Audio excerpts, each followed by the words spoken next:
Hay momentos en la vida que no avisan, no llegan con señales, no mandan advertencias, no tocan la puerta antes de entrar.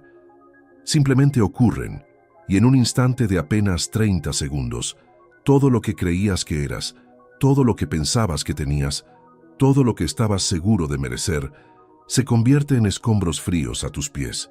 La noche antes de mi boda, escuché la voz de la mujer que amaba reírse de mí, con una crueldad tan calculada, tan limpia, tan ensayada, que todavía hoy me cuesta creer que esa voz fuera la misma que me decía que me quería. Y lo que escuché en esos 11 minutos fue suficiente para que el hombre que yo era, durante 52 años, dejara de existir para siempre. Antes de continuar, suscríbete y activa la campanita, porque cada día publicamos nuevas historias. Deja tu like y cuéntanos en los comentarios desde qué ciudad y país nos ves. Era el 12 de octubre de 2023, un jueves. Al día siguiente me casaría. Lo recuerdo con una precisión que todavía me incomoda, porque la memoria, cuando registra algo que te fractura por dentro, no deja escapar ningún detalle. Recuerdo el olor a café frío que había dejado sobre la mesa desde las 7 de la tarde. Recuerdo el sonido del tráfico de Valencia, llegando desde lejos, a través de la ventana entreabierta del dormitorio.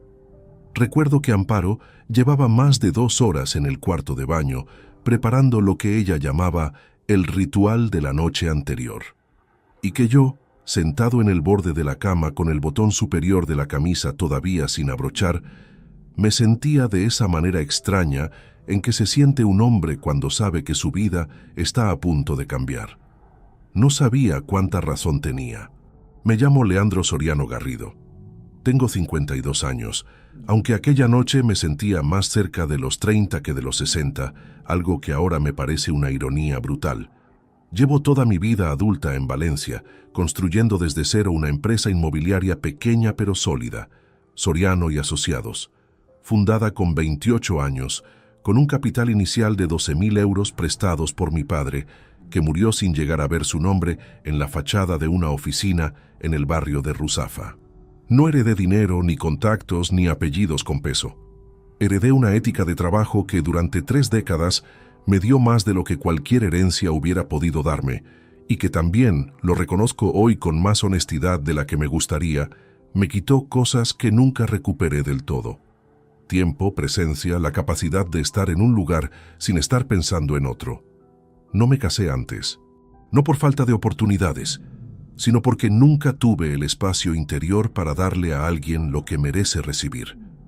A los 48 años, seguía solo, con una empresa bien posicionada, un piso de 140 metros cuadrados frente al jardín del Turia y una agenda que nunca tenía un hueco para nada que no fuera un contrato o una reunión.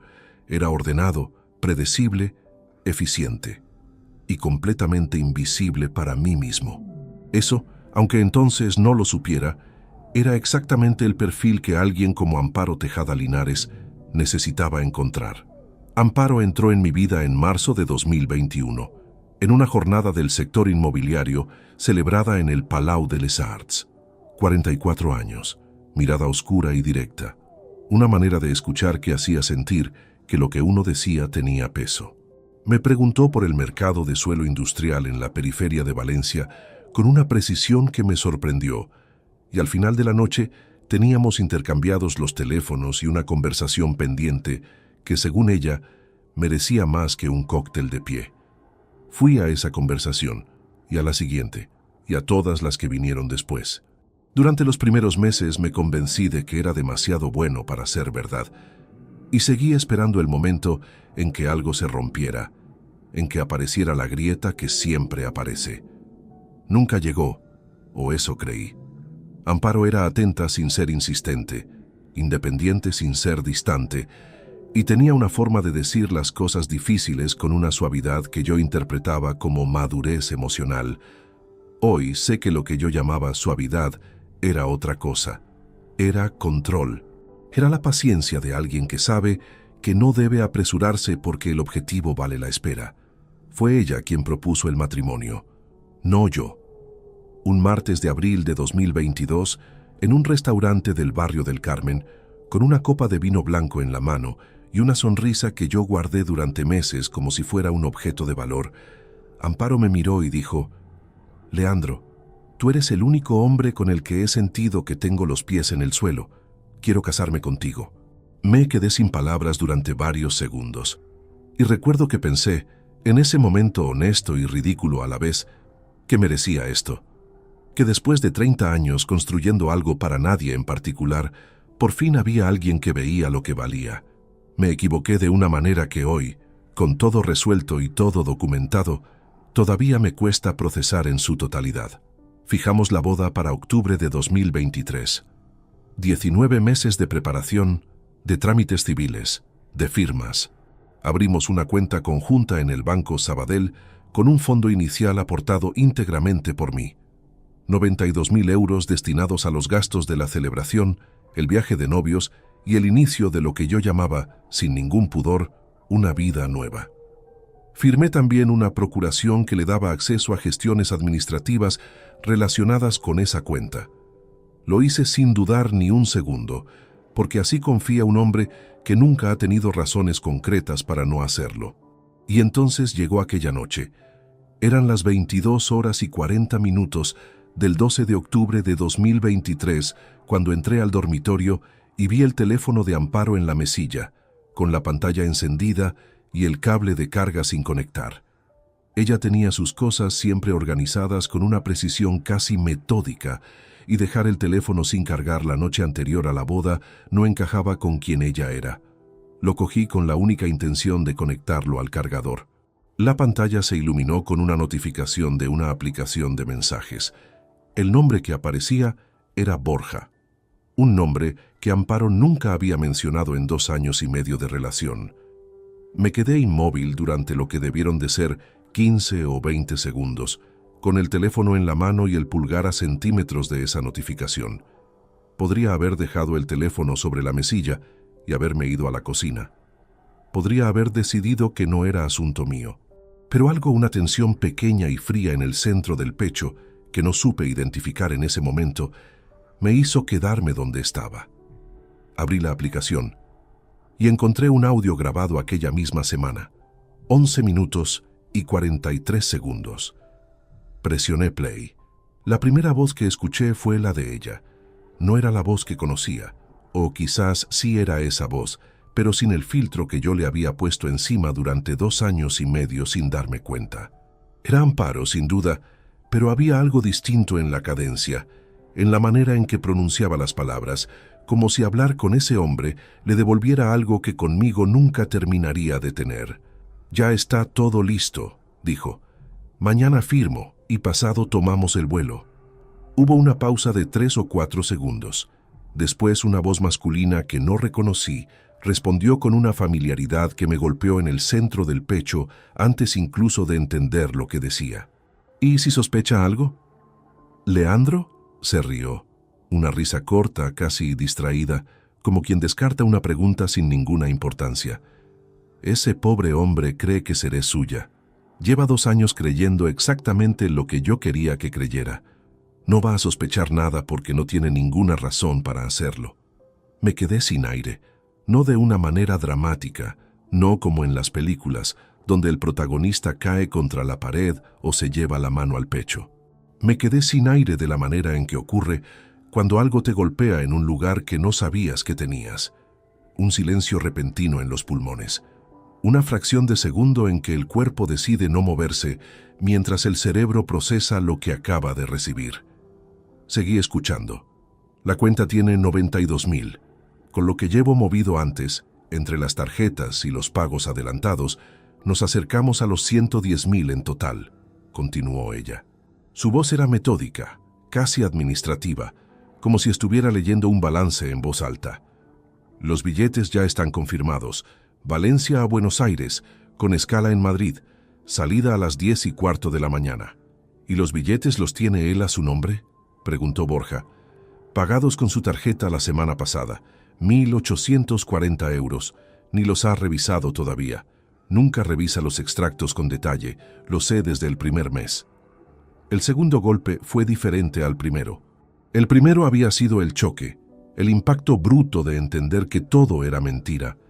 El segundo fue algo más frío, más quieto, más difícil de nombrar, la constatación de que había sido estudiado, analizado, que alguien había observado mis hábitos, mis rutinas, mis descuidos, y los había catalogado como herramientas útiles para usarlas en el momento exacto. Nunca revisa los extractos con detalle. Era cierto, nunca lo hacía. Confiaba en mis cuentas, porque durante 30 años nadie había tenido razón para tocarlas, y Amparo lo sabía desde el primer mes. Lo había aprendido, lo había archivado y lo había guardado como si fuera una llave que algún día necesitaría usar. La voz de Borja volvió a sonar con algo parecido a la urgencia. ¿Estás segura de que no va a haber complicaciones con la procuración? La firmó en agosto sin pestañear. Tiene acceso a la cuenta conjunta desde el primer día. Mañana, en cuanto salgamos del registro civil, gestiono la transferencia. Para cuando él entienda lo que ha pasado, ya estaremos en el aire. Aparté el teléfono un momento y miré la pared frente a mí. La misma pared que había visto cada mañana durante los últimos 4 meses, desde que Amparo había empezado a quedarse a dormir con más frecuencia. Había una grieta fina en el ángulo superior izquierdo que siempre había pensado en reparar y nunca había llegado a hacer. La miré durante varios segundos como si fuera el único punto fijo en un cuarto que había comenzado a girar muy despacio. Volví a poner el audio.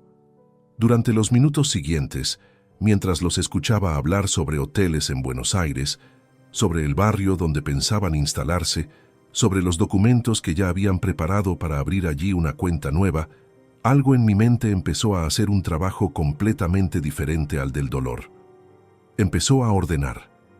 Fui hacia atrás. No porque quisiera, sino porque la mente, cuando recibe una traición de esta magnitud, necesita revisar el archivo completo para encontrar en qué momento entró el error. Y los errores estaban ahí, perfectamente visibles, ahora que tenía el marco correcto para interpretarlos. El viaje a Sevilla que canceló en febrero con una excusa imprecisa sobre una reunión de trabajo que nunca llegó a detallarme.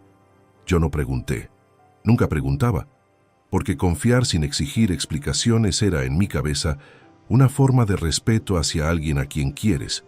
La llamada que cortó rápidamente una tarde de julio cuando entré al salón sin hacer ruido y que justificó como un número desconocido insistente. Yo asentí y no le di más vueltas, porque si no tengo una razón concreta para dudar, no dudo. Nunca lo he hecho.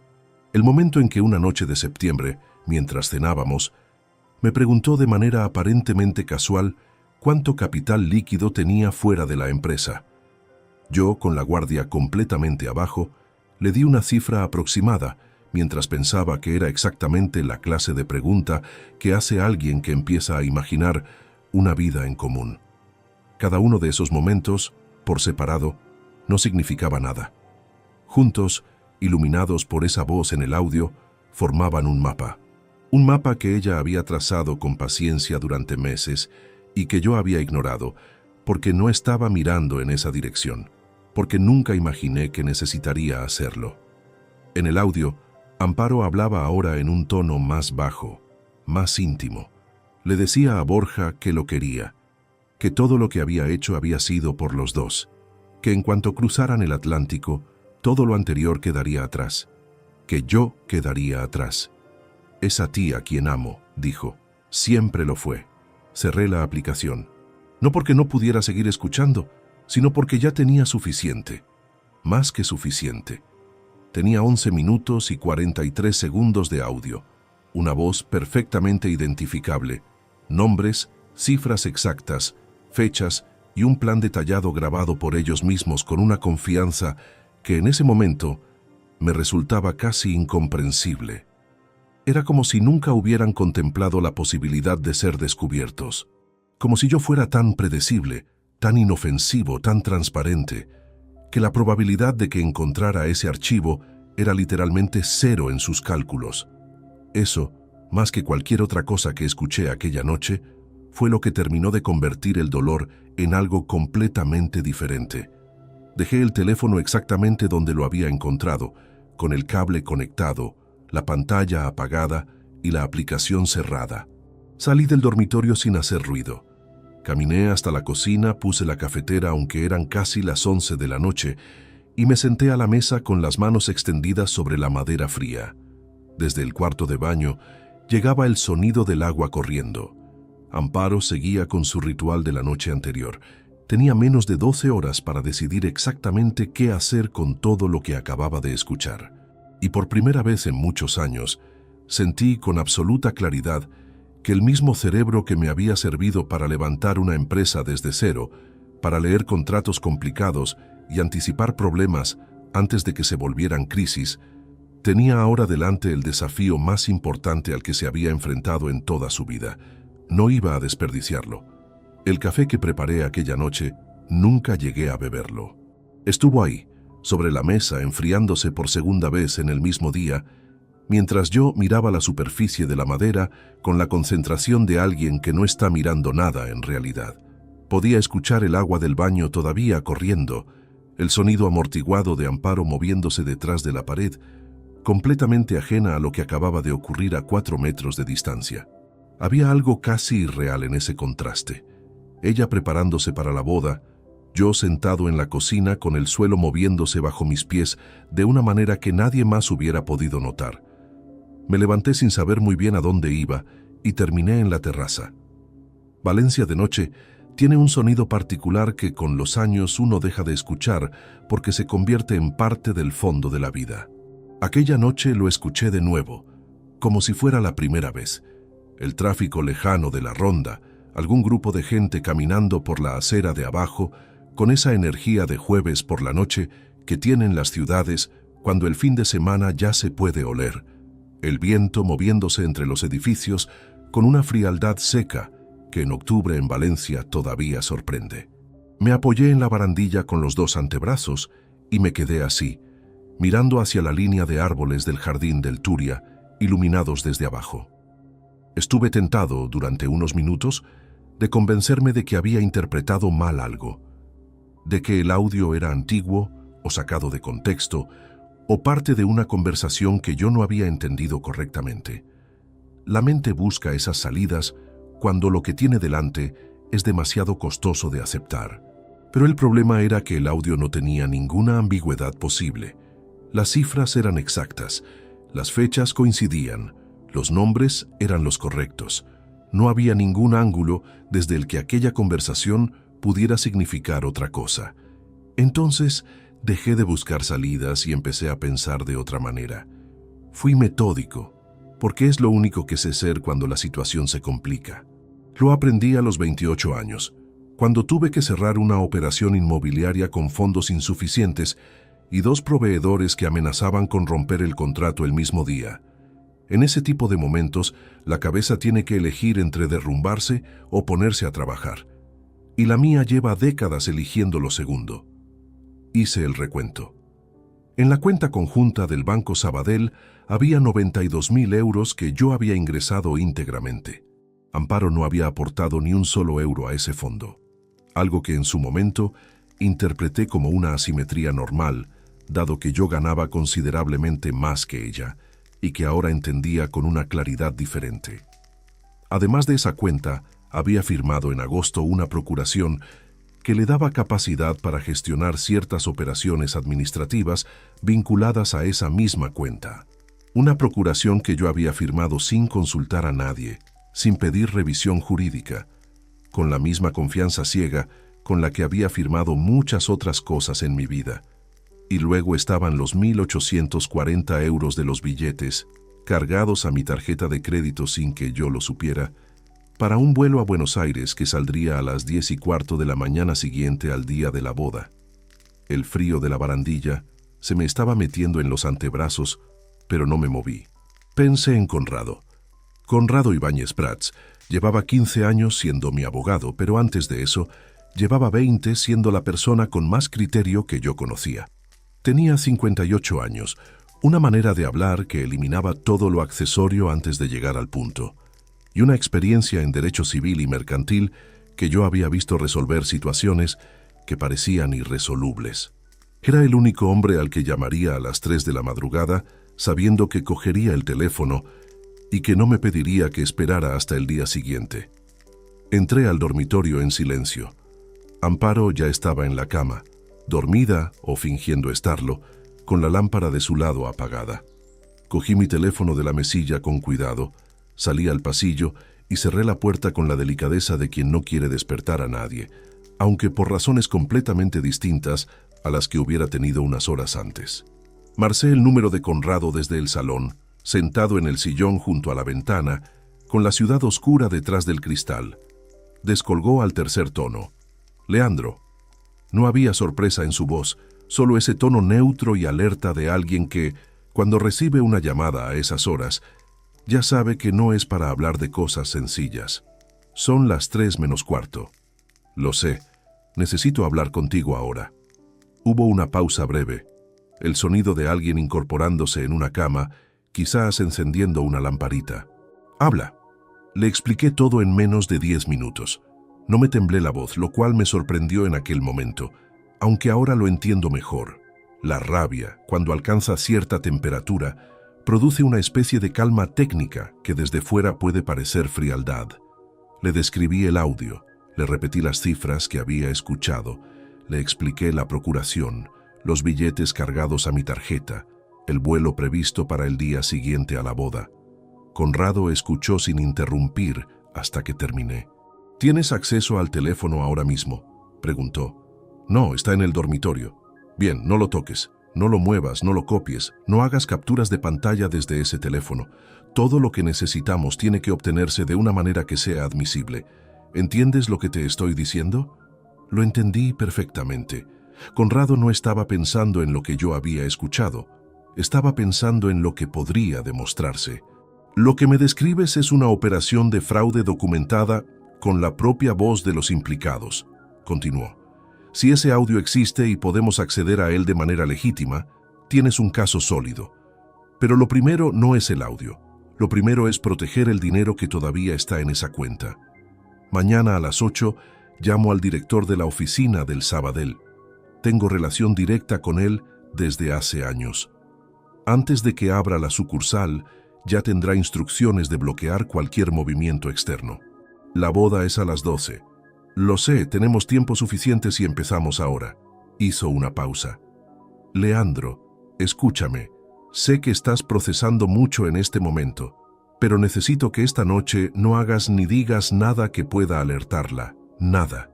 Ninguna pregunta, ningún cambio de actitud, ninguna mirada diferente. ¿Puedes hacer eso?». Miré hacia el pasillo oscuro que llevaba al dormitorio. «Sí», dije, y era verdad. «Entonces, intenta descansar algo. A las 8 tienes noticias mías». Colgué y me quedé en el sillón durante un buen rato, con el teléfono en la mano, y la ciudad de Valencia apagándose despacio al otro lado del cristal.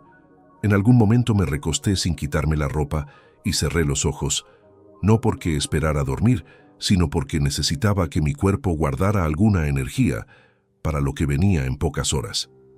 La boda era al día siguiente, y por primera vez desde que había abierto aquel audio, dejé de sentirme como la víctima de esa historia.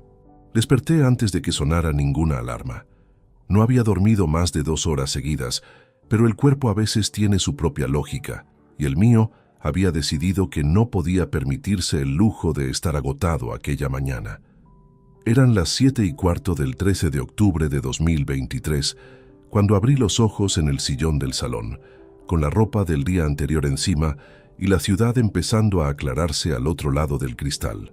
El cielo sobre Valencia tenía ese tono gris lavado de las mañanas de otoño, que todavía no se han decidido a ser del todo diurnas. Por un instante, apenas una fracción de segundo, la mente hizo lo que hace cuando uno despierta de un sueño perturbador. Intentó convencerme de que nada de aquello había ocurrido, que era un día normal, que me casaba a las 12, que la noche anterior había sido solo una noche. Duró lo que tardé en ver el teléfono en mi mano.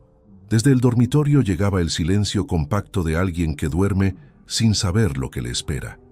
Me levanté despacio, fui al cuarto de baño del pasillo, el pequeño, no el principal, donde Amparo guardaba sus cosas, y me lavé la cara con agua fría durante más tiempo del necesario. Me miré en el espejo. El hombre que me devolvió la mirada tenía ojeras profundas y una expresión que yo no le había visto antes. algo entre la fatiga y una determinación que en aquel momento no supe cómo describir con precisión, aunque ahora la reconocería en cualquier parte. A las 8:05 volví al salón y cogí el teléfono. Conrado llamó a las 8 en punto. Ya hablé con Rafael Mendoza, el director de la oficina central del Sabadell en Valencia, dijo sin preámbulo. Le expliqué la situación con el nivel de detalle suficiente para que actuara rápido y no necesitara más justificación. A partir de las 9, cualquier intento de transferencia desde esa cuenta conjunta quedará bloqueado automáticamente. La procuración la anulamos esta mañana. Tengo una cita con el notario Aurelio Campos a las 10:15. Necesito que estés allí en persona. Hice el cálculo. La ceremonia civil era a las 12 en el registro del distrito. 2 horas de margen. Estaré a las 10. Bien, lo segundo es el tema de los billetes. Los cargaron a tu tarjeta sin autorización. Eso es un uso fraudulento documentable. Esta mañana llamas tú mismo al banco emisor antes de ir al notario y presentas una reclamación formal por operación no reconocida. No dices nada más que eso. Operación no reconocida, solicitud de contracargo inmediato. Ellos tienen la obligación de iniciar el proceso y de bloquear el importe en disputa. La compañía aérea recibirá una notificación del banco y los billetes quedarán en estado de revisión. No estarán operativos para embarcar. La limpieza del procedimiento me dejó un momento sin palabras. Conrado había transformado en 2 llamadas telefónicas y un trámite notarial, lo que a las 3 de la madrugada me había parecido un problema sin bordes definidos. ¿Y el audio?, pregunté.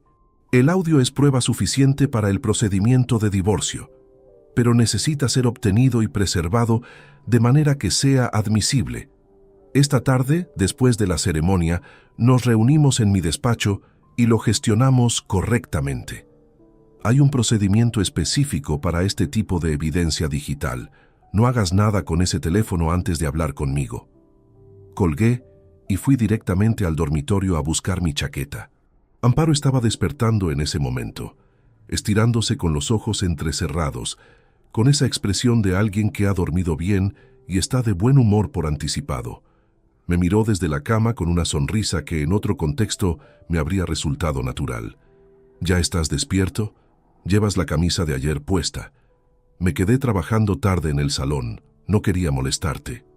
Le devolví una sonrisa que me costó exactamente lo que imaginaba que costaría.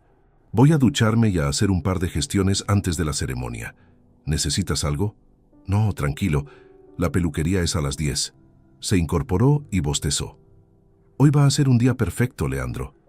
Sí, dije, va a serlo. Salí de ese dormitorio con el mismo paso tranquilo con el que hubiera salido cualquier otra mañana.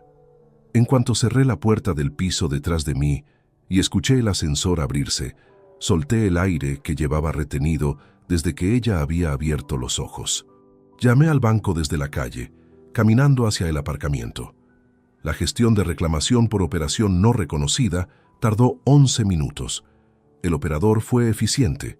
Registró el importe exacto de 1.840 euros, abrió el expediente de contracargo y me confirmó que el comercio, en este caso la compañía aérea, recibiría una notificación de disputa antes del mediodía. Los billetes asociados a esa reserva quedarían suspendidos hasta resolución del expediente, lo que en la práctica significaba que no servirían para nada en el mostrador de facturación. Colgué y seguí caminando. La notaría de Aurelio Campos estaba en la calle Colón a 3 minutos a pie desde donde había aparcado. Llegué a las 10:02. Conrado ya estaba dentro, de pie junto al mostrador de recepción, con ese traje gris oscuro que usaba invariablemente cuando las reuniones eran importantes. Me dio la mano con firmeza y no dijo nada que no fuera estrictamente necesario, que era exactamente lo que yo necesitaba en ese momento. La revocación de la procuración firmada en agosto tardó menos de 20 minutos en quedar registrada. Aurelio Campos, un hombre de unos 65 años con gafas de montura fina y una manera de trabajar que transmitía que llevaba décadas viendo cosas complicadas sin inmutarse demasiado, extendió el documento, lo firmé, y en ese instante el único acceso que Amparo tenía sobre mis finanzas, dejó de existir legalmente. Salí de la notaría a las 10:38. Conrado caminó conmigo hasta el coche y se detuvo en la acera. Esta tarde a las 5 en mi despacho. Trae el teléfono de ella si puedes acceder a él con discreción. Si no puedes, lo gestionamos de otra manera. Lo importante es que esta mañana no haya nada que te delate. Me miró con una atención directa. ¿Cómo estás? Era una pregunta sencilla. Tardé un momento en contestarla con honestidad. Estoy entero. Asintió una sola vez, como si eso fuera suficiente y exactamente lo que esperaba escuchar. Arranqué el coche y conduje de vuelta al piso. Quedaba 1 hora y 20 minutos para la ceremonia. Tenía que ducharme, ponerme el traje que llevaba semanas colgado en la bolsa de la tintorería y presentarme en el registro civil con la cara de un hombre que no sabe nada de lo que sabe. Era técnicamente el día de mi boda. Y cada pieza que habían tardado meses en colocar con cuidado ya estaba siendo retirada, una a una, en silencio, mientras ella se peinaba en una peluquería a 3 kilómetros de distancia sin la menor idea de lo que estaba ocurriendo. Subí en el ascensor con las manos quietas y la cabeza completamente despejada. El traje llevaba 4 semanas en la bolsa de la tintorería, colgado detrás de la puerta del vestidor, con esa presencia silenciosa que tienen las cosas guardadas para un momento específico. Lo saqué, desabroché la funda de plástico con cuidado y me lo puse frente al espejo con una concentración que en cualquier otra circunstancia habría parecido exagerada para el simple acto de vestirse. Era un traje azul marino de corte clásico, elegido 3 meses antes en una sastrería del centro durante una tarde en que Amparo me acompañó y dijo que ese color me hacía parecer más joven. Me lo puse sin pensar en eso. Me até la corbata con el nudo de siempre, el mismo desde hace 20 años, y me miré durante unos segundos en el reflejo antes de apartar la vista y coger las llaves de encima de la cómoda. El registro civil del distrito de l'Eixample estaba a 9 minutos en coche. Llegué con 15 de antelación y aparqué en la calle lateral, donde la sombra de un edificio de viviendas mantenía el asfalto todavía fresco, a pesar del sol que había empezado a abrirse paso entre las nubes. Me quedé dentro del vehículo otros 5 minutos, no porque necesitara prepararme mentalmente, sino porque quería llegar exactamente cuando tocaba, ni antes ni después. Cuando entré al vestíbulo, Amparo ya estaba allí. Llevaba un vestido color marfil de corte sencillo, el cabello recogido con unas pocas horquillas que dejaban varios mechones cayendo a los lados de la cara. Estaba hablando con su prima Dolores Tejada, 41 años, la única familiar que había confirmado asistencia a una ceremonia que habíamos decidido mantener íntima, sin apenas invitados. Cuando me vio entrar, se giró y sonrió de una manera que cualquier persona presente hubiera descrito como la sonrisa de alguien genuinamente feliz. Yo llevaba 2 años y medio estudiando esa sonrisa, y por primera vez vi con precisión absoluta lo que había detrás de ella. «Llegas justo», dijo acercándose. «Siempre». Le di 2 besos con la naturalidad de quien no lleva 12 horas cargando lo que yo cargaba, y noté el perfume que usaba desde el principio, una fragancia dulce con algo a madera seca en el fondo, que en otro tiempo me había resultado agradable y que aquella mañana percibí como completamente neutra, como si algún mecanismo interno hubiera decidido cerrar ese canal de manera definitiva. La sala de ceremonias era pequeña y funcional, con 2 filas de sillas de madera clara a cada lado de un pasillo central y una mesa rectangular al fondo, donde la funcionaria que presidiría el acto colocaba los documentos con movimientos precisos y habituales. Se llamaba Inmaculada Ferrer Blasco, según la placa sobre la mesa, y tenía esa manera eficiente y cordial de moverse que transmite que alguien ha presidido cientos de actos similares y sabe exactamente cómo conducirlos con dignidad sin demoras innecesarias.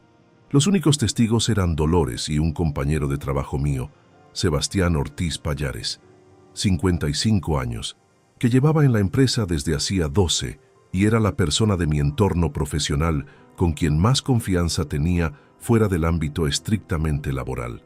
Sebastián no sabía nada de lo que había ocurrido la noche anterior. Nadie en esa sala lo sabía excepto yo. La ceremonia duró 22 minutos. Inmaculada Ferrer leyó los artículos del Código Civil con una dicción clara y un ritmo medido. Preguntó si aceptábamos contraer matrimonio. Los dos respondimos que sí, primero ella y después yo. Escuché mi propia voz pronunciar esa palabra con una calma que en aquel instante me pareció casi técnica, como cuando uno dicta cifras en una reunión sin que el tono refleje absolutamente nada de lo que hay por debajo. Firmamos los documentos. El bolígrafo que me tendió la funcionaria tenía la tinta ligeramente corrida en el extremo del capuchón. Lo noté porque en esos momentos la atención se afila de una manera particular y registra detalles que en circunstancias normales pasarían sin dejar rastro. Firmé en las 3 líneas indicadas con la misma firma de siempre y dejé el bolígrafo sobre la mesa. Amparo firmó a continuación. Vi su mano moverse sobre el papel con seguridad, sin la menor vacilación. La mano de alguien que está formalizando exactamente lo que quería formalizar. Lo que ella no sabía, lo que ninguno de los presentes en esa sala sabía, era que en ese preciso momento, Conrado Ibáñez Prats estaba en su despacho del Paseo de la Alameda, ultimando el expediente de nulidad por mala fe, con las pruebas ya catalogadas y organizadas, preparado para presentarlo en el juzgado en cuanto la certificación del matrimonio quedara inscrita en el registro. El tiempo estimado entre la firma y la inscripción era de entre 2 y 4 horas. Conrado lo presentaría antes del cierre. Dolores sacó el teléfono para hacer una fotografía. Me coloqué al lado de Amparo frente a la mesa, con la mano apoyada en su espalda, en el lugar donde descansa naturalmente la mano de alguien que acaba de casarse. Ella inclinó la cabeza levemente hacia mí, con esa sonrisa todavía sostenida en la cara. El flash del teléfono de Dolores iluminó la sala durante una fracción de segundo. No sé qué expresión tenía yo en esa fotografía. Nunca llegué a verla. Salimos del edificio poco después de las 12:30. En la acera, Sebastián me dio un abrazo directo y me felicitó con esa sinceridad sin adornos que tiene la gente que no sabe muy bien qué decir en las ceremonias, pero que está contenta de verdad. Le correspondí con el mismo afecto genuino que sentía hacia él, que era el único completamente limpio en aquella acera en ese momento. Amparo propuso ir a comer los 4 juntos en el restaurante que había reservado semanas antes en el barrio de Ruzafa. Acepté. Nos sentamos a una mesa con mantel blanco y una ventana que daba a la calle. Pedimos, comimos y brindamos con cava mientras Dolores hablaba de sus hijos y Sebastián contaba una historia sobre una promoción que habíamos gestionado juntos en Torrent 3 años atrás. Amparo reía en los momentos apropiados y me miraba de vez en cuando con una expresión que yo habría descrito en otro tiempo como afecto verdadero. En algún momento durante los postres, la vi consultar el teléfono bajo la mesa con discreción. 1 vez, 2 veces, 3. Una tensión muy contenida en la mandíbula que desaparecía cada vez que levantaba la vista hacia la conversación. Estaba buscando algo que todavía no había llegado, la confirmación de que las cuentas seguían accesibles, de que el acceso que necesitaba para el día siguiente continuaba intacto. No llegó ninguna señal, y ella todavía no entendía por qué. Me tomé el café despacio, mirando la calle a través del cristal con esa sensación nueva y extraña de ser el único en esa mesa que conocía con exactitud lo que ocurriría en las próximas 18 horas. A las 5 en punto tenía que estar en el despacho de Conrado. Faltaban menos de 3 horas. Dejé a Amparo en el piso pasadas las 3 de la tarde. Había dicho que necesitaba pasar por la oficina un momento, que una incidencia con una escritura pendiente requería mi firma antes del día siguiente. Era una excusa plausible, del tipo que uno construye sin esfuerzo cuando lleva 30 años siendo el hombre que resuelve imprevistos laborales en días festivos. Amparo asintió sin hacer preguntas, con esa ligereza de quien tiene la cabeza puesta en otra cosa. Me dio un beso en la mejilla y dijo que aprovecharía para descansar un poco antes de la cena que había reservado para los dos aquella noche en un restaurante del puerto. Cerré la puerta del piso y bajé por las escaleras en lugar del ascensor, no por ninguna razón práctica, sino porque necesitaba esos 3 pisos de distancia para ordenar los últimos detalles de lo que iba a decirle a Conrado. El despacho de Conrado Ibáñez Prats estaba en el Paseo de la Alameda, en un edificio de fachada antigua con el interior completamente reformado que él ocupaba desde hacía más de 2 décadas. Cuando llegué a las 4:52, la recepcionista, una mujer joven que reconocí de visitas anteriores, me indicó que pasara directamente. Conrado estaba de pie junto a la ventana con una carpeta en la mano y la chaqueta del traje colgada en el respaldo de la silla, lo cual en él era señal inequívoca de que llevaba varias horas trabajando sin pausa. «Siéntate», dijo señalando la silla frente al escritorio. Me senté. Sobre la mesa había 2 documentos impresos, un bloc de notas con anotaciones y una taza de café que parecía llevar un buen rato sin tocarse. Lo primero, el expediente de nulidad por mala fe está presentado. Lo registré a las 3:40. El juzgado de primera instancia lo tiene desde esta tarde. Abrió la carpeta y giró uno de los documentos hacia mí. Lo que vas a ver aquí es el fundamento jurídico. Mala fe demostrable en la celebración del matrimonio, basada en la existencia de un plan previo documentado para defraudar al cónyuge. Es una causa sólida, pero necesita sustentarse con la prueba principal. El audio. El audio. Cerró la carpeta y me miró con atención. ¿Lo tienes accesible en el teléfono de ella? Asentí. Amparo no había tocado su teléfono de manera significativa desde que yo lo había dejado en la mesilla la noche anterior. Lo había visto consultarlo varias veces durante la comida, pero con la brevedad nerviosa de quien comprueba notificaciones, no con la intención de borrar nada, probablemente porque todavía no había identificado ninguna razón para hacerlo. Bien, lo que necesito es que esta noche, cuando tengas acceso a ese teléfono sin que ella esté presente, hagas lo siguiente. Conrado cogió el bloc y empezó a escribir mientras hablaba. Entras a la aplicación, localizas la conversación con ese contacto y desde el propio teléfono reenvías el audio a este número. Me tendió la hoja con un número de 9 dígitos. Ese número corresponde a un servicio de custodia digital forense con el que trabajo habitualmente. En cuanto reciban el archivo, lo sellan con marca de tiempo, registran los metadatos de origen y emiten un certificado de autenticidad que es admisible como prueba en procedimientos civiles. El proceso es automático y tarda menos de 2 minutos. ¿Y si ella ve que el mensaje fue reenviado? No lo verá si lo haces desde la aplicación correcta y borras el registro del reenvío inmediatamente después. Pero hay algo más importante. El audio ya es suficiente como prueba circunstancial junto con los movimientos financieros documentados, los registros del banco y la procuración revocada. Si conseguimos la certificación forense, el caso se vuelve prácticamente inapelable. Si no puedes acceder al teléfono esta noche sin riesgo, tampoco es el fin del mundo. Trabajamos con lo que tenemos. Guardé el papel con el número en el bolsillo interior de la chaqueta.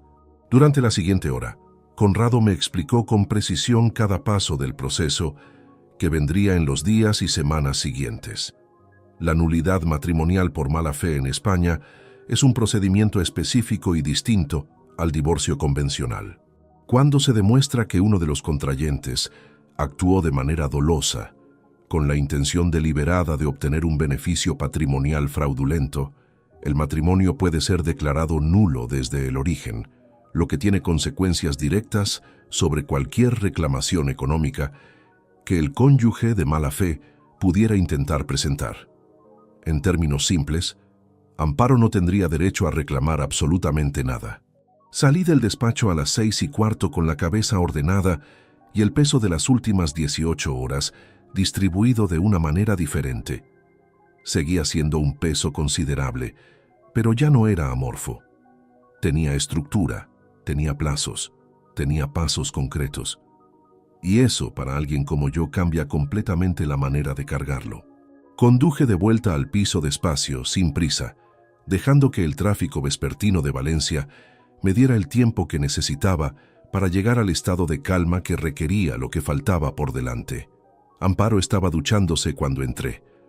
Lo supe por el vapor que salía bajo la puerta del baño principal y por el sonido del agua corriendo con la presión alta que ella siempre usaba. Dejé las llaves en el recibidor, me quité la chaqueta y fui directamente a la mesilla donde el teléfono de ella seguía enchufado con la pantalla apagada. Lo cogí. La aplicación seguía abierta en la última conversación. El audio estaba ahí, en el hilo de mensajes con el contacto Borja, con su duración visible debajo del icono del archivo. Abrí los ajustes del reenvío con los dedos seguros de quien ha repasado el procedimiento mentalmente. Varias veces durante el camino de vuelta, seleccioné el archivo, introduje el número que Conrado me había dado y pulsé enviar. 22 segundos. Borré el registro del reenvío. Dejé el teléfono exactamente en la posición en que estaba y me alejé de la mesilla en el momento en que el sonido del agua dejó de correr al otro lado de la puerta. Me senté en el borde de la cama con las manos juntas sobre las rodillas. Cuando Amparo salió del baño envuelta en una toalla, con el pelo húmedo y una expresión de alguien que ha descansado bien, me encontró exactamente donde debía estar. Un hombre tranquilo, en el traje de su boda esperando para ir a cenar. ¿Todo bien en la oficina?, preguntó cogiendo el secador del cajón. Todo resuelto, dije.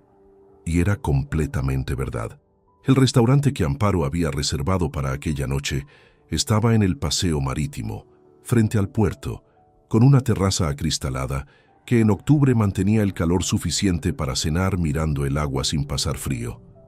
Era un sitio que ella misma había elegido semanas antes, probablemente porque encajaba con la imagen que quería proyectar de aquella velada. Íntimo, elegante, una cena de recién casados en un escenario que mereciera recordarse. Llegamos a las 9 menos cuarto.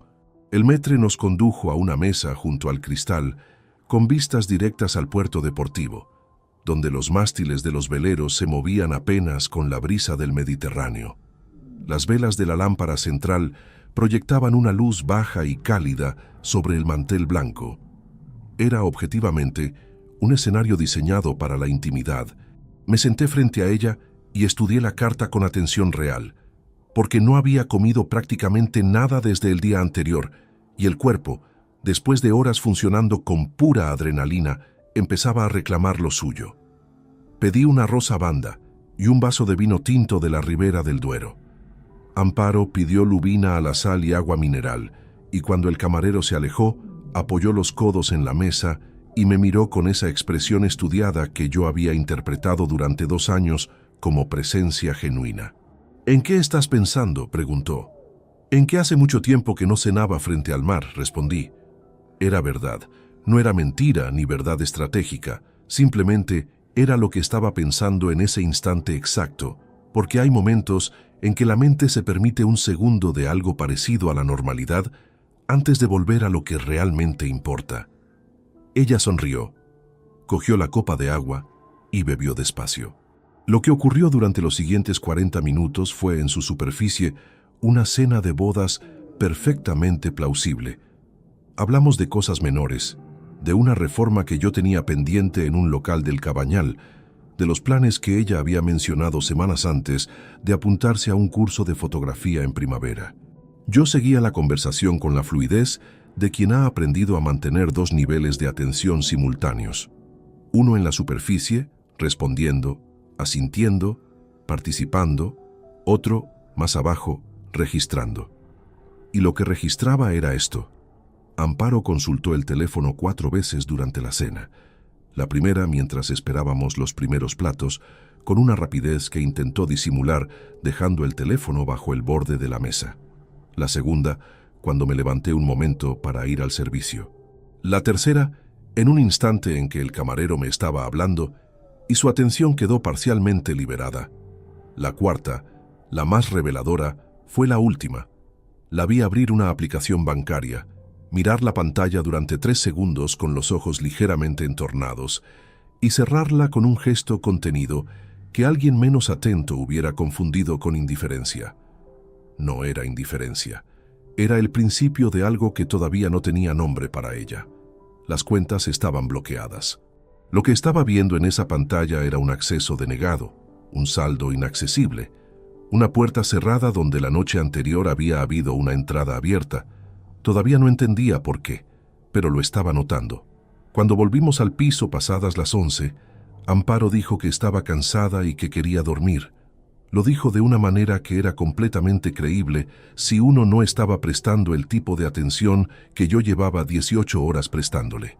Se metió en el cuarto de baño y estuvo dentro casi media hora. Cuando salió, se acostó de espaldas a mí con una distancia entre los dos que atribuí, sin el menor drama interior, a lo que realmente era: el espacio que ocupa alguien que está procesando un problema que no puede resolver en voz alta. Apagué la lámpara de mi lado. Escuché su respiración durante un buen rato en la oscuridad. No era la respiración de alguien que duerme. Era la respiración corta y controlada de alguien que está despierto pensando con intensidad y prefiere que el otro no lo sepa. En algún momento pasada la medianoche, la escuché coger el teléfono con cuidado, supongo que creyendo que yo dormía. El brillo de la pantalla iluminó el techo durante unos segundos. Después la oscuridad volvió. Me quedé inmóvil con los ojos cerrados. A las 7:15 de la mañana del 14 de octubre, me desperté con la certeza inmediata de que el otro lado de la cama estaba vacío. No era una suposición, era la ausencia de peso, de calor, del sonido de alguien respirando cerca. Abrí los ojos y miré el techo durante unos segundos antes de girar la cabeza. La cama estaba deshecha solo en su lado. Desde el pasillo llegaba el sonido amortiguado de un cajón cerrándose con cuidado. Luego el roce de una cremallera, el tipo de sonido específico que hace una maleta mediana cuando la cierra sobre una superficie blanda. Después, silencio. Cerré los ojos de nuevo y regulé la respiración. Amparo entró al dormitorio con pasos silenciosos, claramente convencida de que yo seguía dormido. La escuché acercarse a la mesilla, recoger el teléfono que había dejado cargando durante la noche y alejarse de nuevo hacia la puerta. Se detuvo ahí un momento. En ese segundo de pausa, me pregunté qué estaría mirando. Si era la habitación, si era a mí, si estaba haciendo algún tipo de cálculo final. Después, escuché sus pasos alejarse por el pasillo. Esperé un minuto completo, contando los segundos con esa concentración que da el silencio absoluto de una casa cuando queda una sola persona dentro. Luego me incorporé. Me puse los pies en el suelo y me acerqué a la ventana. Desde el tercer piso se veía la acera de enfrente. Amparo cruzó la calle con una maleta de cabina en ruedas, el abrigo beige que solía usar para los viajes, el bolso de mano sobre el hombro. Caminaba con paso rápido pero no apresurado, el tipo de paso de alguien que tiene un horario concreto y no quiere contratiempos. Desapareció por la esquina hacia la parada de taxis de la avenida principal. Me quedé en la ventana hasta que ya no había nada que ver. Después cogí el teléfono de mi mesilla y escribí un mensaje a Conrado con 4 palabras. «Ya ha salido. Confirmo». Su respuesta llegó en menos de un minuto. «Recibido. La Guardia Civil está informada. El banco también. Que tengan buen viaje». Dejé el teléfono sobre la mesilla y fui a la cocina a preparar café. El sol de octubre entraba horizontal por la ventana del fondo, proyectando una franja larga y dorada sobre las baldosas del suelo. Me senté a esperar con la taza caliente entre las manos y el sonido tranquilo de la ciudad, despertando al otro lado del cristal, sin prisa, sin tensión, con la certeza quieta de alguien que sabe que lo que viene a continuación ya no depende de él. Dependía de un mostrador de facturación en el aeropuerto de Manises, y faltaban menos de 3 horas. El café se enfrió antes de que lo terminara. Estuve sentado en la cocina durante casi 1 hora, con la taza entre las manos, mirando sin ver el rectángulo de luz que el sol de octubre proyectaba sobre las baldosas, desplazándose despacio hacia la derecha a medida que la mañana avanzaba. Era una de esas mañanas claras y frías que Valencia tiene en otoño, cuando el cielo se pone de un azul tan limpio que parece recién lavado, y el aire fuera huele a tierra húmeda y a algo vagamente salino que viene del mar. Llamé a Sebastián Ortiz Pallares a las 8:40, no para contarle lo que había ocurrido, sino porque necesitaba una voz conocida que no estuviera involucrada en nada de todo aquello, alguien cuya normalidad funcionara como contrapeso a la densidad de las últimas 36 horas. Hablamos 10 minutos de una promoción en el barrio de Benimaclet que llevábamos semanas con intención de sacar adelante. Sebastián no notó nada diferente en mi tono, o si lo notó, no preguntó. Colgué sintiéndome ligeramente más anclado. A las 9 menos 20 salí a la terraza con el abrigo puesto. El aeropuerto de Manises estaba a 17 kilómetros del centro. El vuelo de Amparo y Borja tenía salida prevista a las 10:15, con facturación hasta las 9:30 según los estándares habituales de la compañía. Hice el cálculo sin querer, como uno hace esos cálculos que no son necesarios, pero que la mente realiza sola cuando está esperando algo que sabe que va a llegar. En algún momento de aquella espera, me di cuenta de que no sentía lo que había esperado sentir.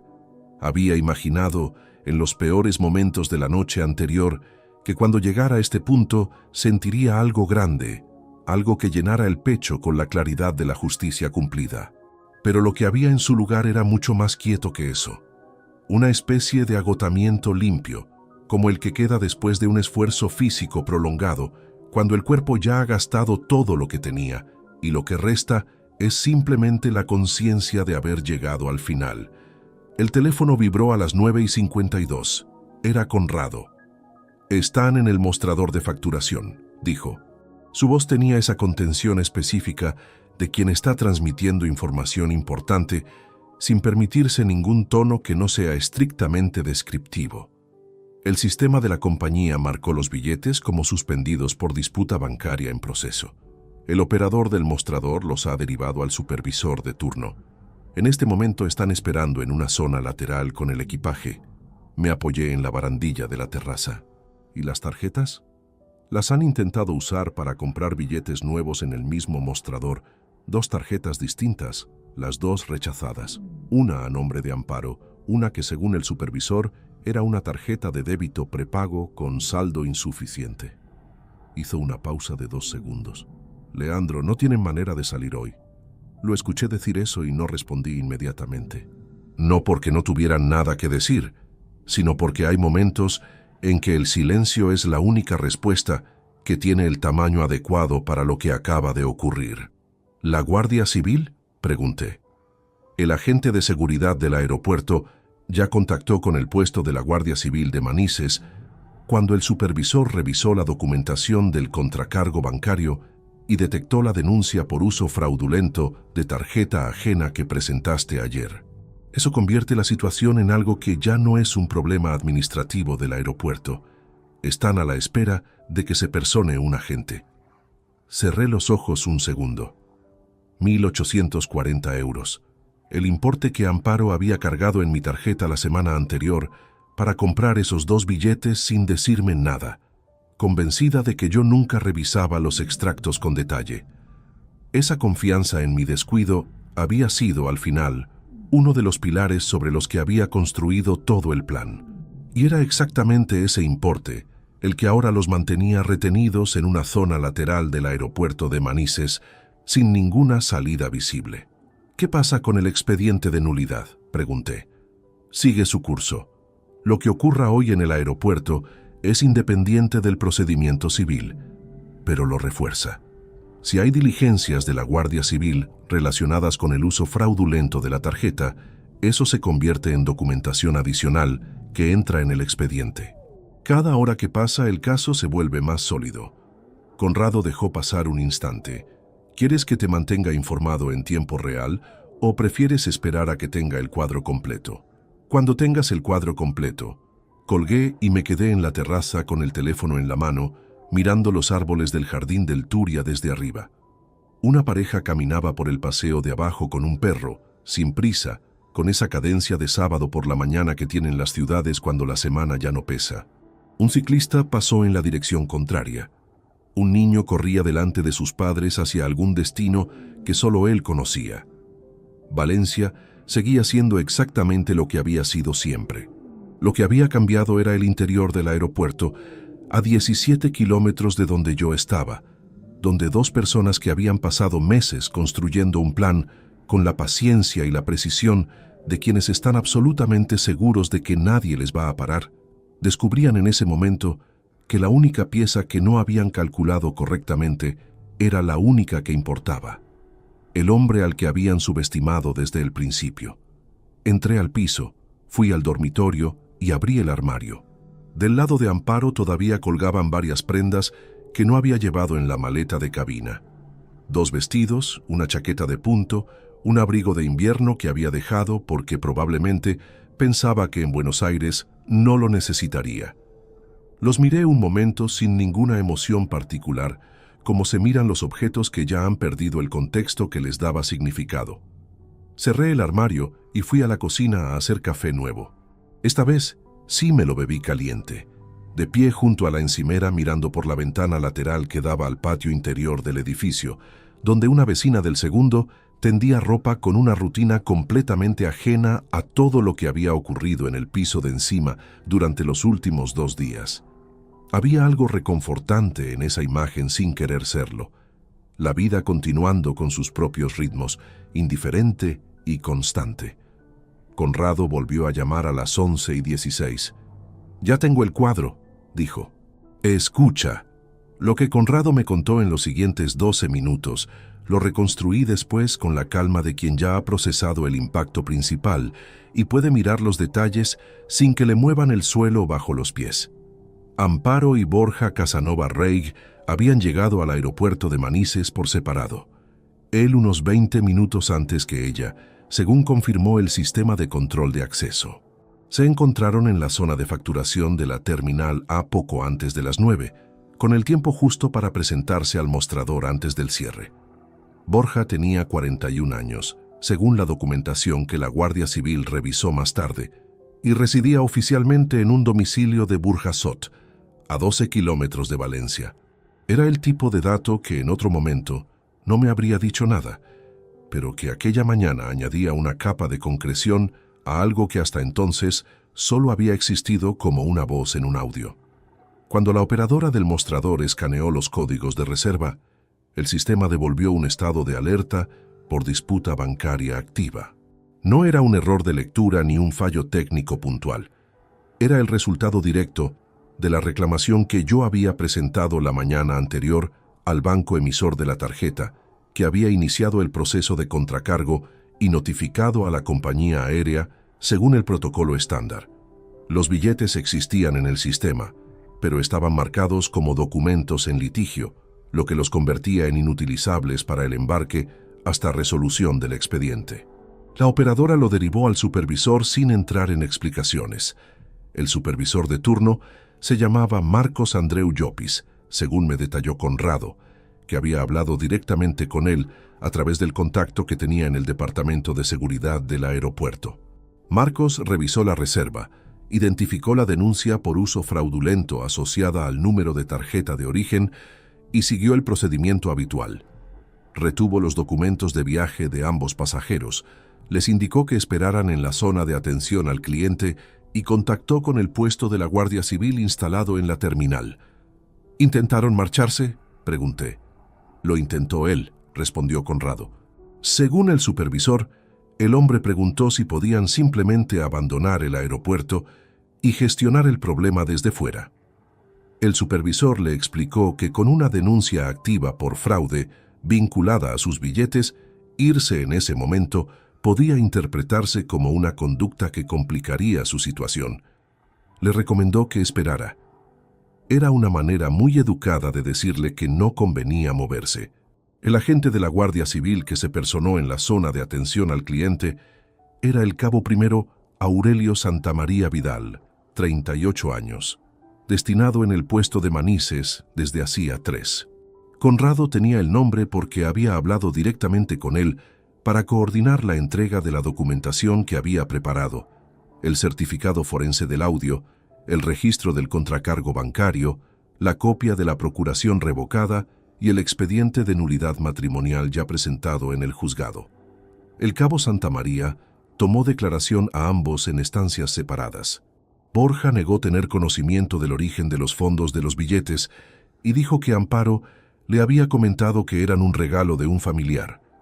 Era la clase de explicación que funciona durante exactamente el tiempo que tarda alguien en mostrar el audio, donde su propia voz describe con precisión los detalles del plan.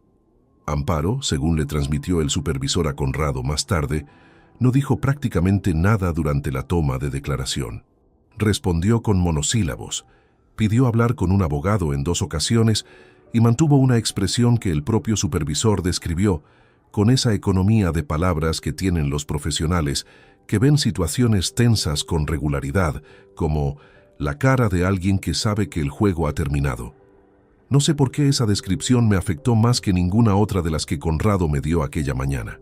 Quizás porque durante 2 años y medio yo había visto esa cara de otra manera, leyendo en ella cosas que no estaban, y escuchar cómo la describía un desconocido con esa precisión tan desnuda me hizo ver de golpe lo mucho que había proyectado sobre alguien que nunca había existido de la manera en que yo la había construido.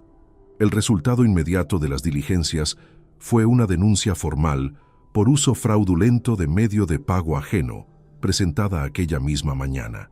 Borja quedó citado para declarar en dependencias de la Guardia Civil de Valencia en un plazo de 72 horas. Amparo, en tanto esposa reciente con domicilio conocido en Valencia y sin antecedentes, quedó en libertad con cargos pendientes y la obligación de no ausentarse del territorio nacional hasta resolución del expediente. No podía salir de España. La ironía de esa restricción, pensé mientras Conrado me lo explicaba, era casi perfecta.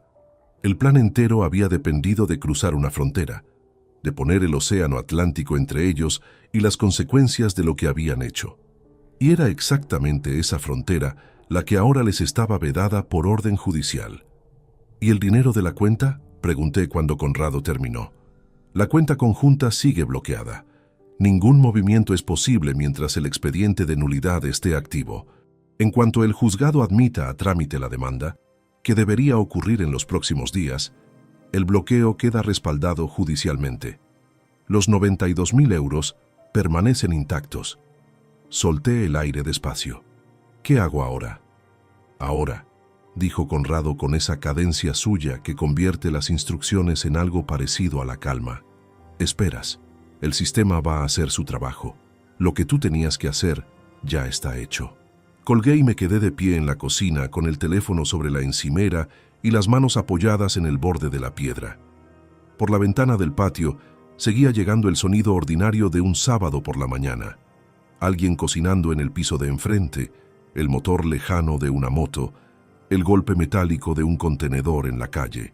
Amparo estaba en algún punto entre el aeropuerto y un destino que ya no podía ser el que había planeado, con los cargos encima y sin ninguna de las salidas que había calculado durante meses. Y yo estaba en mi cocina, en mi piso, con el patrimonio de 30 años intacto y el resto del sábado por delante. Fui al dormitorio, saqué del armario la ropa más cómoda que encontré, me cambié sin prisa y bajé a la calle. Caminé durante casi 1 hora sin dirección fija, por las calles del ensanche, dejando que el sol de octubre hiciera lo que hace en Valencia a esa hora, calentar lo justo para que estar fuera sea un placer sin esfuerzo. En algún punto me detuve frente a una cafetería pequeña, con mesas en la acera, y pedí un cortado y una tostada con tomate. Me los tomé sentado, mirando pasar a la gente, sin prisa y sin teléfono en la mano. Era la primera vez en 48 horas que no tenía nada urgente que resolver. Los días que siguieron al 14 de octubre tuvieron una textura extraña que tardé un tiempo en saber cómo describir. No era alivio, exactamente. Tampoco era vacío.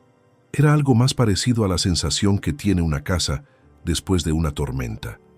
El aire quieto, las cosas en su sitio, pero todo ligeramente desplazado respecto a donde estaba antes, como si el paso de algo violento hubiera ajustado el mundo unos milímetros en una dirección que no tenía nombre. Amparo no volvió al piso ese sábado ni los días siguientes. Lo supe por Conrado, que me mantuvo informado a través de los canales que correspondían, no por ningún tipo de seguimiento personal. Había regresado al domicilio de su hermana, en el barrio de Campanar, donde, según constaba en su documentación, había vivido antes de empezar a quedarse con regularidad en mi casa. Técnicamente, seguía siendo mi esposa, en el sentido de que la certificación del matrimonio existía en el registro civil y el expediente de nulidad todavía estaba en fase de admisión, pero era una condición que ambos sabíamos provisional, sostenida únicamente por los tiempos administrativos del sistema judicial.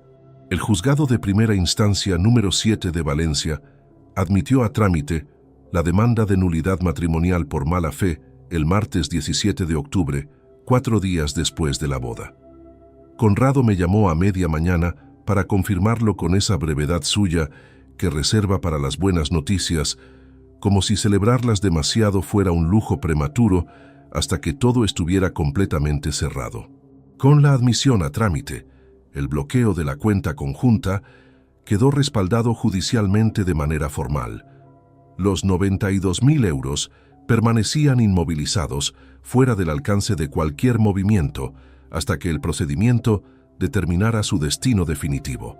Amparo presentó una contestación a la demanda a través de un abogado de oficio, un hombre joven que, según Conrado, tenía poca experiencia en procedimientos de esta naturaleza y cuya estrategia inicial consistió en negar la autenticidad del audio, argumentando que podía haber sido manipulado. Era una línea de defensa que Conrado calificó con una sola palabra cuando me la transmitió: desesperada. El certificado de autenticidad emitido por el Servicio de Custodia Digital Forense, al que había reenviado el archivo aquella noche en el dormitorio, incluía los metadatos completos del archivo original: fecha de creación, dispositivo de origen, integridad del archivo sin modificaciones posteriores. Era exactamente el tipo de documentación que convierte un argumento de manipulación en algo que se sostiene durante el tiempo que tarda el perito en leer la primera página del informe técnico. La vista oral quedó señalada para el mes de enero del año siguiente. Durante las semanas que mediaron entre octubre y enero, la vida retomó una rutina que tenía la apariencia de la normalidad sin serlo del todo. Fui a la oficina cada día, gestioné las operaciones pendientes. Mantuve reuniones con Sebastián sobre la promoción de Benimaclet, que finalmente sacamos adelante en noviembre con buenos resultados. La empresa funcionaba con la solidez que le había dado 3 décadas de trabajo, indiferente a lo que había ocurrido en mi vida personal, como corresponde a algo construido sobre bases que no dependen de una sola persona para mantenerse en pie.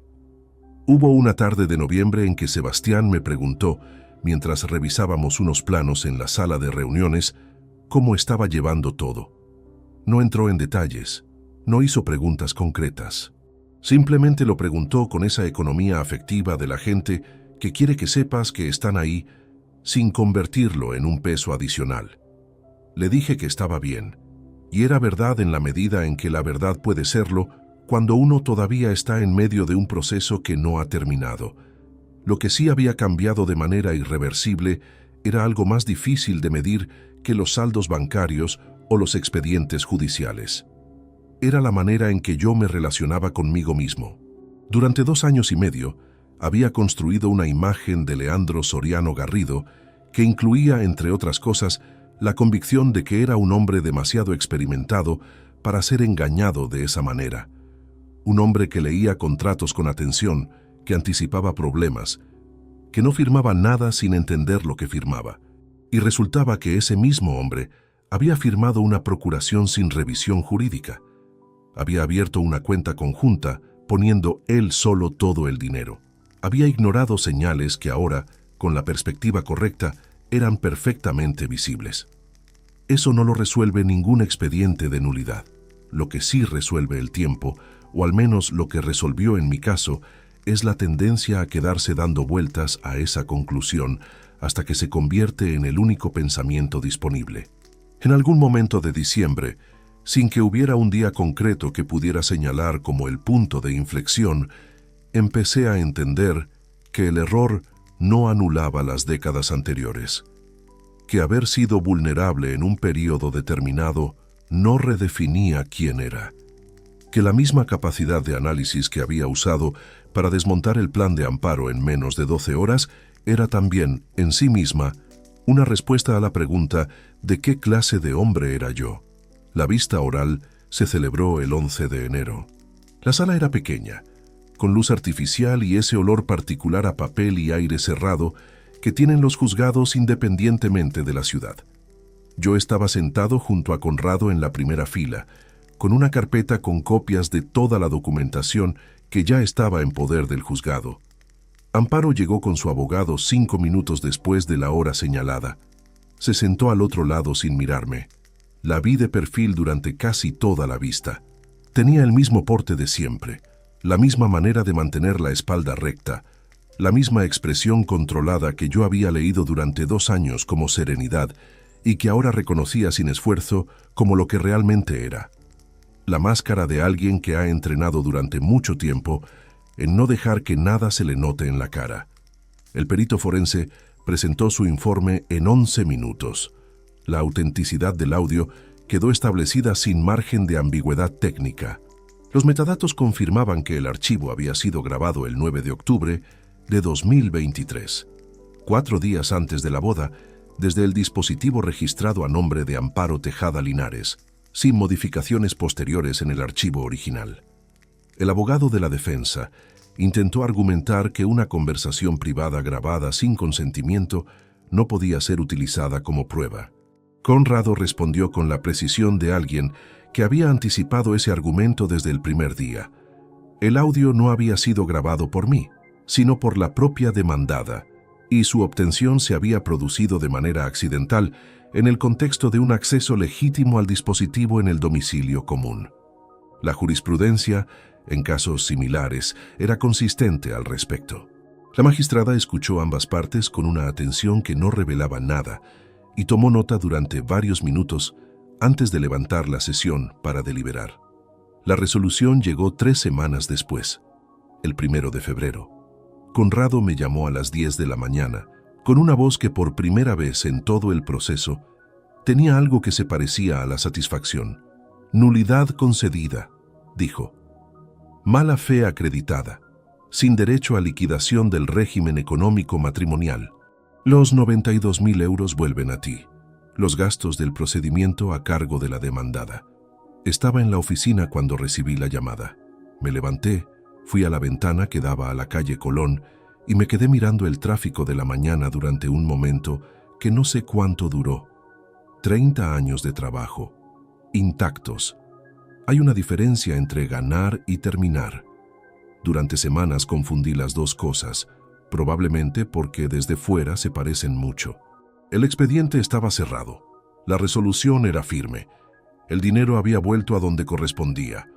Sobre el papel, era un hombre que había ganado.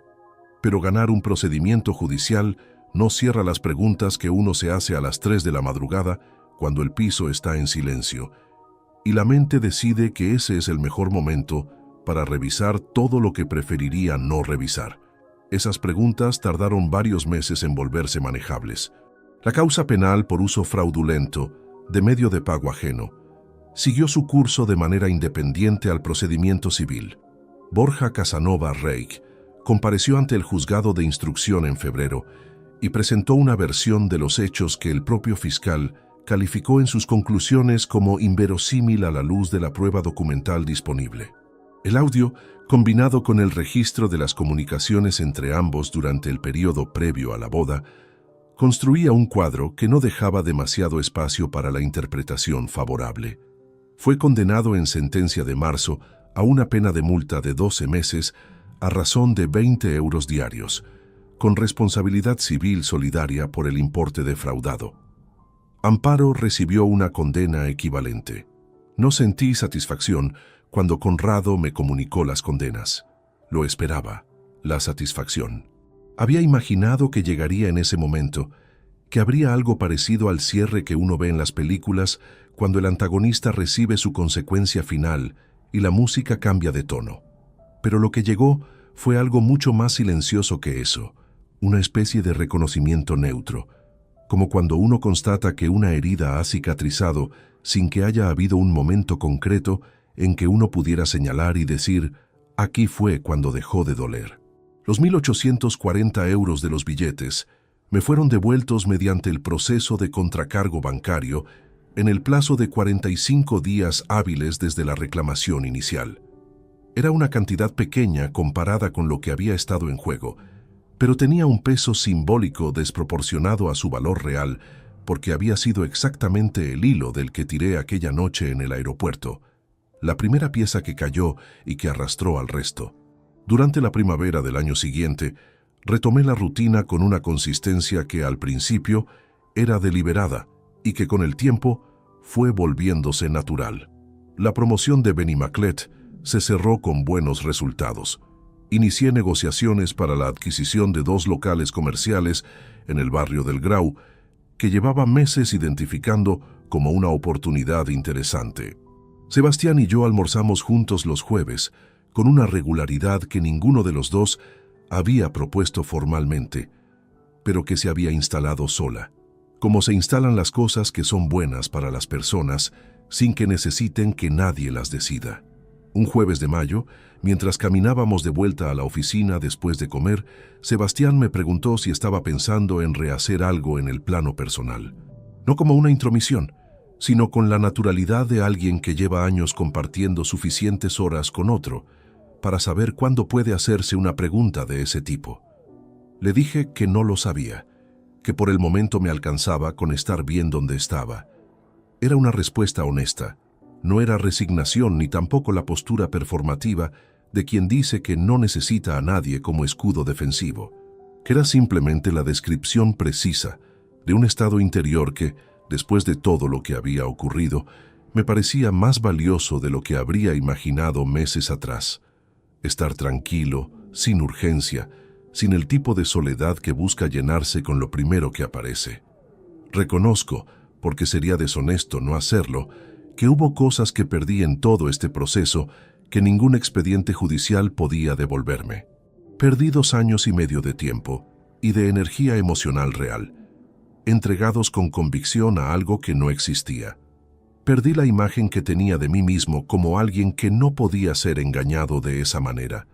Perdí también algo más difícil de nombrar, la capacidad de estar completamente tranquilo cuando conozco a alguien nuevo, esa apertura sin cálculo previo que antes daba por sentada y que ahora llega más despacio, con más capas de por medio. No sé si eso se recupera del todo. No sé si debería hacerlo.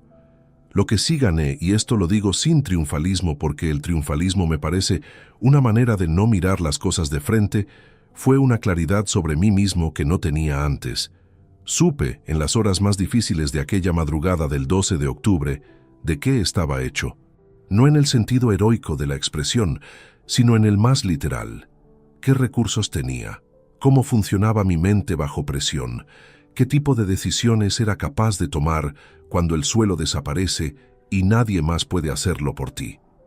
Había construido una empresa desde cero con muy poco, pero nunca me había visto operar en ese nivel de exigencia personal, donde el margen de error no era un contrato renegociable, sino algo que afectaba directamente a todo lo que había tardado 30 años en construir.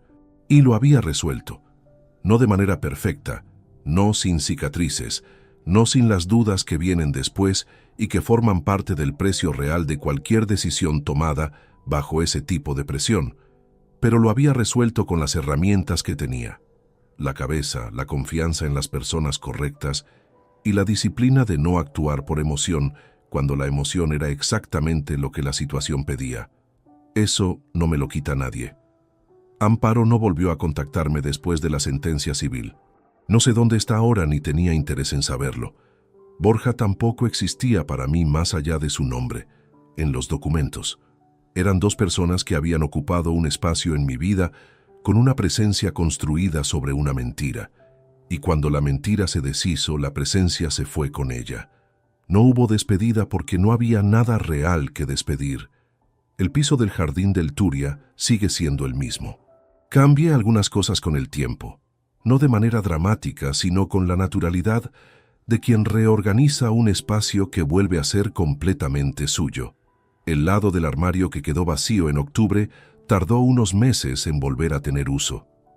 La terraza, que durante años había sido simplemente un balcón con una silla y una maceta descuidada, se convirtió en el lugar donde empiezo cada mañana.